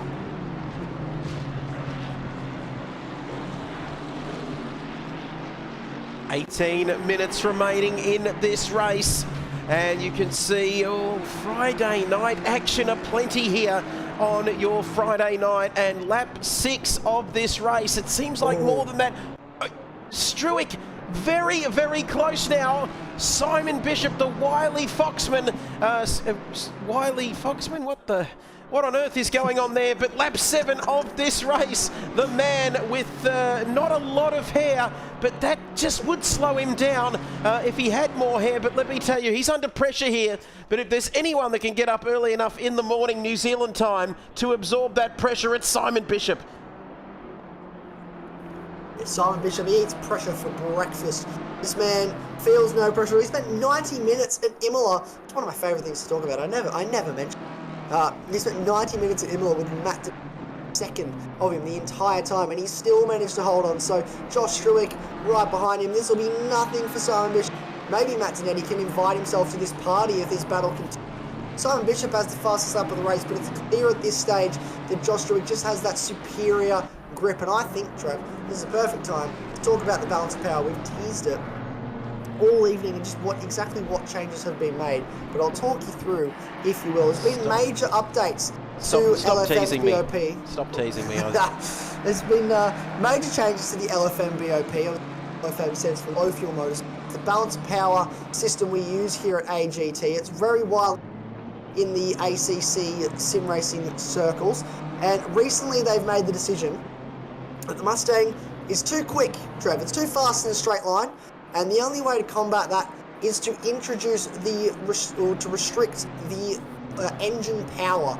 This is the first time they've ever used the restrictor plate on a car in the LFM BOP, and they've restricted it as much as they can. So this car can only achieve 80% power. It's got a 20% restrictor plate put on it to stop the car from achieving too much power in a straight line. But to combat that, they've taken a bunch of weight out of it. So it now has 13 kilos, or minus 13 kilos, 24 kilos of weight taken out compared to the previous balance of power. In conjunction to that, the BMW has negative 3 kilos of power or weight in the car. So there's a 10 kilo difference in weight, but a 20% difference, I should say, in how much of their engine they can access, which actually brings into line about probably about a 1 kilometre an hour, I should say, Trev, in the straight line speed of these cars. And if you're at home when you've fallen asleep, I apologise, but I do like, as everybody knows, I'm a little bit delve into the data, and I find it quite interesting that they've made so many changes to these cars to bring them within a kilometre of in terms of peak straight line speed. Absolutely, and there is nothing nerdy about that. That is fantastic to know, but Struick and Bishop, this is going to go down to the wire. Look at this as we head back to the on-track action. It's hot, and it certainly is here in Spain, and they don't want to be sharing the spoils of victory here at Barcelona here this evening as we see the battle continue. Is he going to be close enough to have a go on the straight? We'll wait and see. We can see here he's not too close there, having a little bit of a bad run out of that final corner. As we take a look, I don't think he's close enough, but he will get the slipstream here. And Simon Bishop, this man eats pressure for breakfast, and which is more than what I can say for Shooter McGavin, what he used to eat for breakfast, Isaac. We won't joke about that, but 14 minutes left in this race. Oh, he looked to go too deep into that corner. He's managed to get it all together, and then don't forget about this man, Isaac. Matt Donetti is standing there at the door waiting. He's got an invite to the party. He's looking through the windows to see what's happening inside the party rooms, and he wants a piece of the action as well. Yeah, I think he's feeling a bit left out. These guys, these two other guys are at their McDonald's birthday party, and Matt's getting out in the playground. Guys, can I come in, please? I'd like to join in. This looks like it could be fun, and I think he'll make it an invite soon enough if he keeps just standing there observing as Josh Struick and Simon Bishop continue to battle. So we're going to have a three-way battle at the end of this race with only 13 minutes to go. That's very much... Cameron Fleming is a fair way behind these guys at the moment. There's still quite a lot of drivers up and down the field. They're setting wonderful times at the moment, doing a great job. Adam Elzine sitting 10th at this stage of the race, still not too far behind Sheppers. And that's a nice, strong battle for the back half of the top 10. They've got Bruce Quadrille for company as well, pretty close behind him. Bruce has lost out there. He was up in 8th place, I believe, and has made a mistake and has dropped down to 11th. So that's disappointing for Bruce, but he's not too far behind these guys. Maybe get back into the top 10 before the race. As you can see, the track now, the sun beginning to do its thing now as late in the Spanish afternoon sun here. You can see Quadrille a little bit further back. Let's have a look at what's happening. Stop-go penalty, SG30 for Sinclair there. He's had his issues there. Piper now as well to Cax. Let's have a look at the AM class. Tanner leading the way by 7 seconds there, as you can see. He is on his merry way there, potentially for victory, but 12 minutes, 7 seconds. Mr. Worldwide, M. Boyd in the Fogarty Motorsport Junior car. They're doing nicely in P2. Who else haven't we spoken about here? Look at this. Staley and Lee doing battle in the midfield as well. Yeah, these guys are going hammer and tong at the moment for 15th place. So this is the man that was leading Glenn. He's run wide on the exit. That is going to give the position over to Nathan Lee. So that's frustrating for Senan Staley. He's not gelled with the car the way he would have wanted at this run. That's a car facing backwards, trying to work out who that is. Define Motorsports car. Not quite sure who it is. Hopefully it's no one that was up towards the top, but that is huge for this race. It certainly is. We'll wait and get a positive identification on that car. They seem to be back around going again. 11 minutes to go in this race. Sinclair is coming in to serve his stop-go 30. We'll get back to the front because Bishop still leads.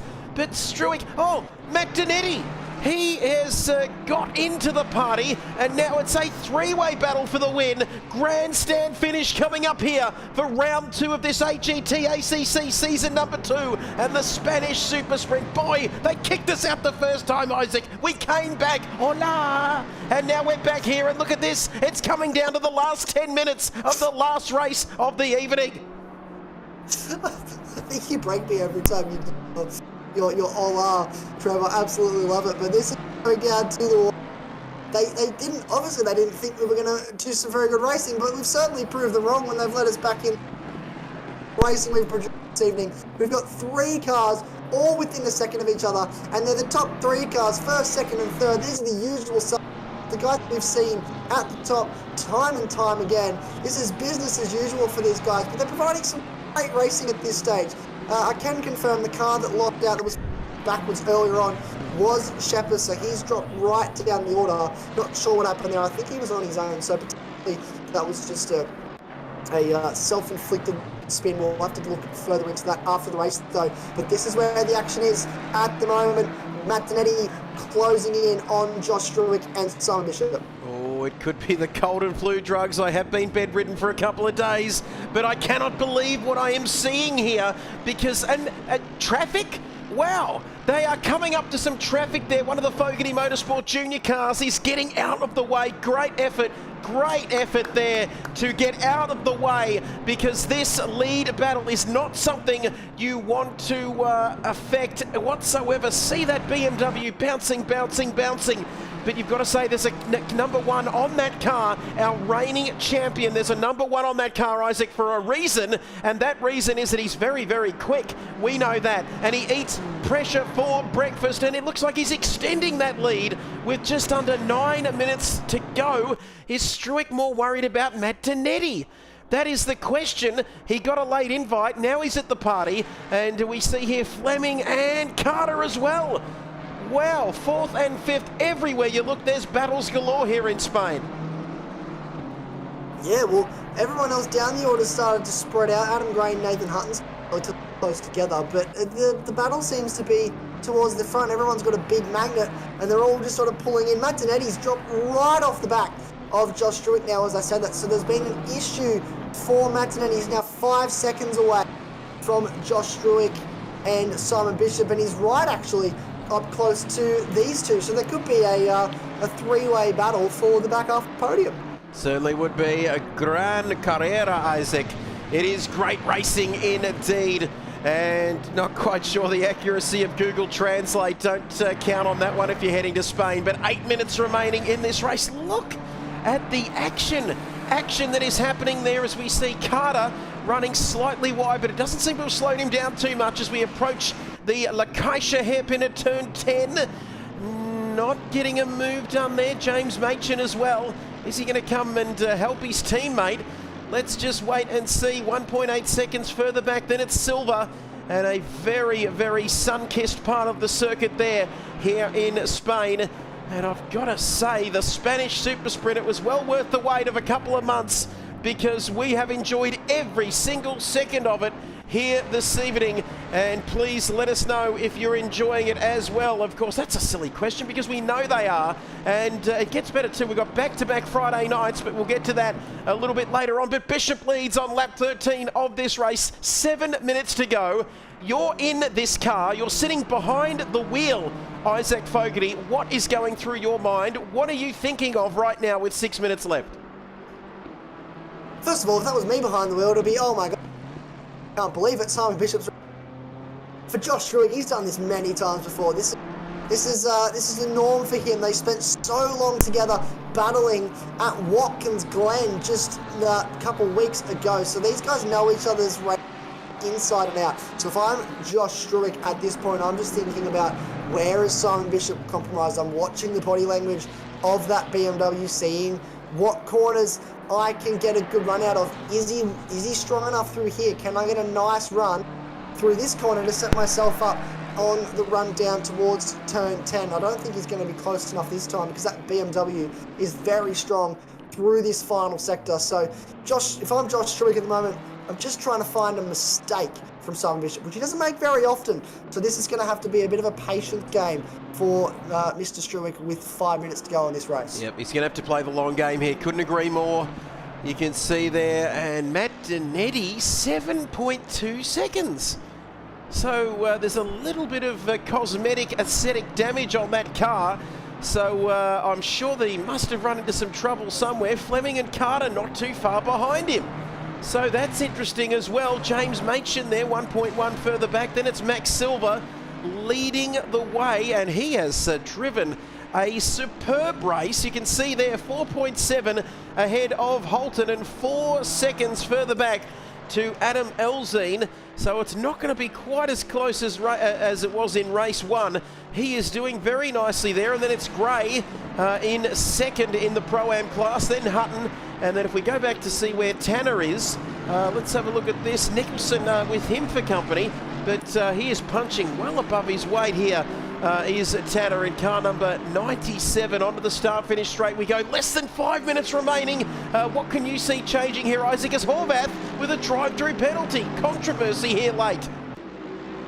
Yeah, well, we saw a couple other drivers fall victim to the drive-through penalty late in this race, and Horvath is pulling over to the side of the road now to let those guys go out of the way of that bar. I have to say, Wayne Tanner has done a wonderful job. He's held off wrong pretty much all of this race. Look at this. He's found his moment now. Has Josh Struick. He's a lot closer than he was last time. As they head down towards turn 10, a lovely helicopter shot there of the two cars heading down towards turn 10, in through turn 11. He needs to get a strong run through here. The BMW is much stronger than the Mustang, so Josh Struick is going to be relying on Simon Bishop making a mistake or two through this final sector. It's been really nice. His curb usage has actually been really strong in this Mustang. He's done a great job of not using too much curb, but just using the right amount. Locks, as we call it in the business. Is he close enough in the slipstream this time to make a move down towards turn 1? You can see he's got his foot flat to the floor. He cannot go any faster. He's not going to be close enough though, Trev. 3.5 minutes remaining in this race. He's only going to have a couple more laps here, I reckon, a couple of more opportunities to get this one done. Is it going to be a matter of time? Because the time will become a factor here as well. All right, Google has gone Spanish on me there for a second. I do apologise. And thank you, Sala de Carreras. Thank you very much, as I do apologise for that coming through. But 3 minutes remaining. Now, opportunities around this circuit. We are coming through this corner, the Repsol corner, turn 5, 6 and 7.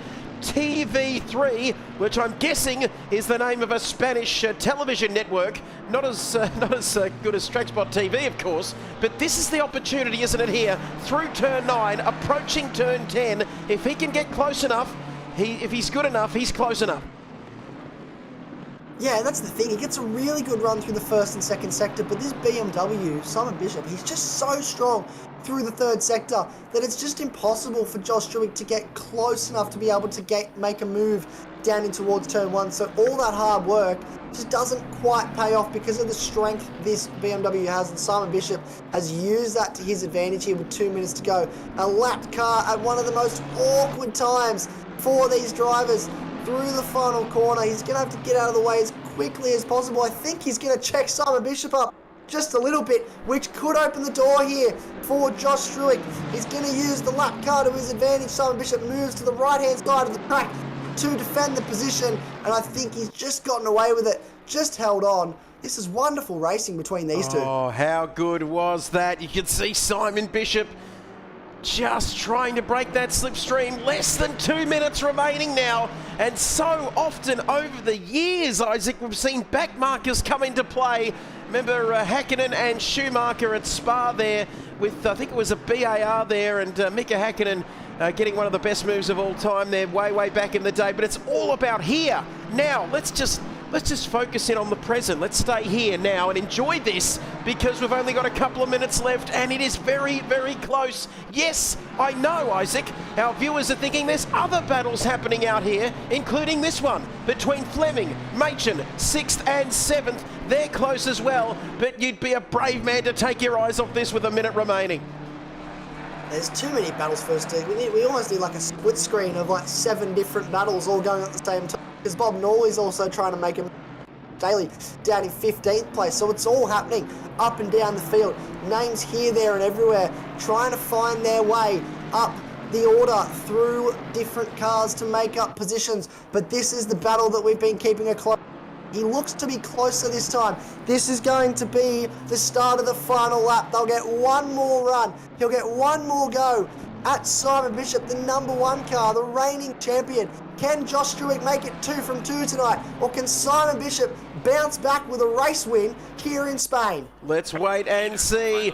Last lap, Uno Veltomasso.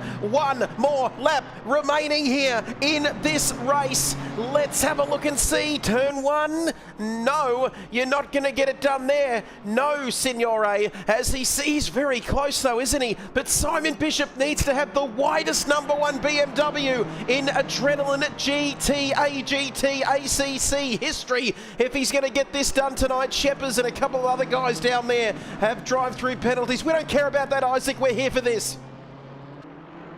Well, we do care, and that's very disappointing for those guys, but this is where our attention focus at the moment in this battle. He has a cheeky look on the run down in towards turn 6, or turn 5, sorry, but he can't make the move stick at this stage. He's not quite close enough. Can he get a strong run through here to make a move into turn 10? Let's find out. Through turn 7 for the final time. He's so close this time. This is the closest he has been this entire race, and it's on.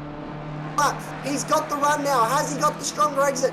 Using every last track limit warning that he can. You don't get another lap, so you may as well use.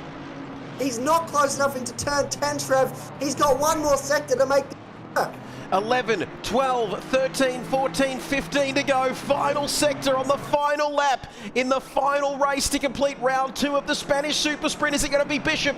Is it going to be Struick to win this race? Oh, you could not put, they're so close, they're almost conjoined at the moment as they come out of the final couple of corners. I reckon Simon Bishop's got it, he has.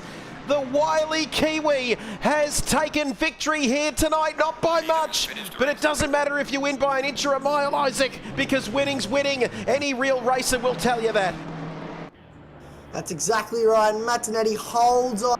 Damage to finish in 3rd spot. So damage limitation for the championship leader, Cameron, over James Machin. Max Silver take a bow, 7th place, well ahead of the closest Pro-Am driver, and that is a comeback weekend he's needed. He's had a tough season so far, Max Silver, and to come back and finish in 7th place today, 2 strong results, has been absolutely wonderful. Adam Elzine will finish in 9th, Bruce Quadrell in 10th, a great result. Anthony Burrows, 11th place, well done. Look at how close those 3 cars were across the line. Nathan Hutton and Adam Gray, the other TTR Southside and BCG1 cars, and the sister cars still battling. Bob Norley, after that incident early on in the race, comes home in 15th place. Wayne Tanner will win the AM class. He goes 2 from 2 tonight. He wins here in the AM class at Spain, finishes 19th overall. Sheepers and Boyd with drive-through penalties, so that'll be converted to a 30-second penalty at the end of their race, so they'll drop right down the order. But well done to all of our winners, but well done to Simon Bishop and Josh Struick for what was a wonderful battle for the last 15 minutes of that race, Trev. Well, I'm never a big fan of reruns, let me tell you, unless it's one of the classic Simpsons or something, but how good was that round 2? The Spanish SuperSprint, you can see, wow, that's a great shot there of the Fogarty Motorsport car as we see the drivers go back into the lane. Do we want to go back to the garage? Oh, I've done something. I'm not sure what I've done, Isaac, but let me tell you, let's have a look at the final results on your screen. Bishop, not by much, but gets it done over Struick in the end. Matt Donetti rounding out the pro podium. Max Silver taking victory in the Pro-Am. And then Hutton and Gray. And then Wayne Tanner taking the AM class ahead of Hammond in P2. And Stewart as well. That'll be plenty to talk about in the championship, of course, as well, leading into next week. And we are back to back, of course, next week. But what an evening. Let's just take a moment to take a breath and unpack that. I just threw the chair out and stood up. That's how excited I was, and I could feel the excitement coming through the stream. And how good was that? But what a fantastic night of racing. And that's what I love about these sprint rounds. If you get it wrong the first time for our drivers, you can make up for it in the second race. Yeah, absolutely. You get two bites at the cherry, as they say. So you get another run at it, and what a result. And look, I know we talk about this a little bit. We have to look at a drive today. It has to be Max Silver, a 10th place in the first race with a wonderful battle with Adam Elzine that we could barely take our eyes off, so much so that it sort of overshadowed the win of Josh Struick in that first race. And in that second race, he just flawless start to finish. 7th place. It's a weekend he sorely needed to get his name back in the championship picture for Pro-Am, and that was a great result. But that battle up the top end, I think we're going to see a little bit of a shake-up coming out of this round, Trev. Absolutely, and speaking of the next round, boy, we do move on very quickly to round 6 of the championship, which is going to be the TrackSpotTV Challenge, and that is coming your way Friday the 11th of July, 15 minutes of qualifying and a 30-minute and 60-minute race. And as we said at the top of our show, Isaac, just mixing things up a little bit there for the next round of the championship. Yeah, we're going to have 2 races, but it's 2 slightly different races, the 30-minute race and a 60-minute race. So a reverse top 10 for the 30-minute sprint race. So no pit stop required for that race, but there will be a pit stop required when we go for our 60-minute feature race, which will just be the normal qualifying results. So that's going to be, I'm really excited to see the reverse top 10. going to be an absolute classic there, of course, next week. But that is all we have time for this evening. We hope you enjoyed it, of course, with thanks to RavenComms and TrackSpotTV bringing you this broadcast here this evening. I've been your host, Trevor Byers, alongside my co-commentator, Isaac Fogarty. Isaac, thank you once again for your thoughts and your incredible insight into this championship for AGT. And, well, I'm a little bit disappointed. I won't see you next week. You'll be back for the following round, of course, round 7. Yes, it's always a pleasure. I hope everyone has enjoyed. Obviously, won't be here next week. I'll be on a nice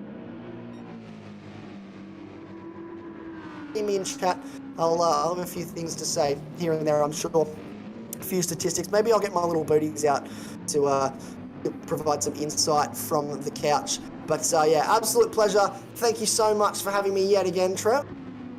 Every minute of the action tonight. Absolutely, the pleasure's all mine. We do, of course, thank everybody for watching this evening. Of course, it's been a fantastic night of racing. We'll give the data crew next week off as well, Isaac, but it's been fantastic. We hope you've enjoyed round 2, the Spanish SuperSprint, the rerun from round 2 of this Adrenaline AGT season. We'll be back next week, of course, Friday the 11th of July with the TrackSpotTV Challenge.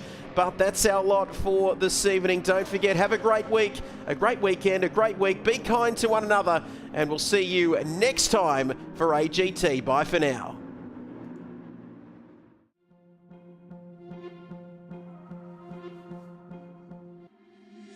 Been trying to change what I've been trying to say. Words don't come straight from my head to my mouth. It's such a shame that it fell out of place. Was never me that was bringing you down. Why we always looking for more? Why we always looking for more? Why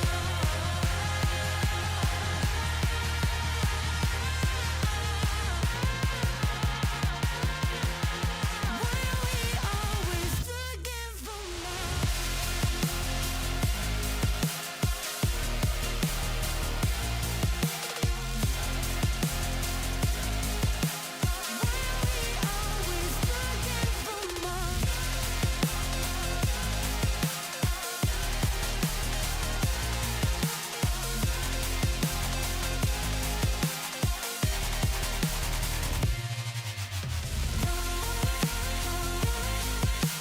Why we always looking for more?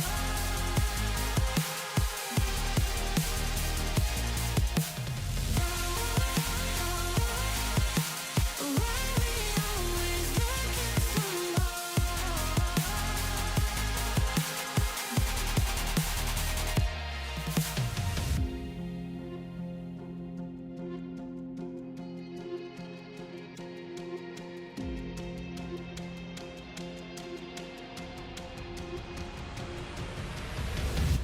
I wish that I could change what you wanted. I wish that I could change what you wanted. I wish that I could change what you wanted. I wish that I could change what you wanted.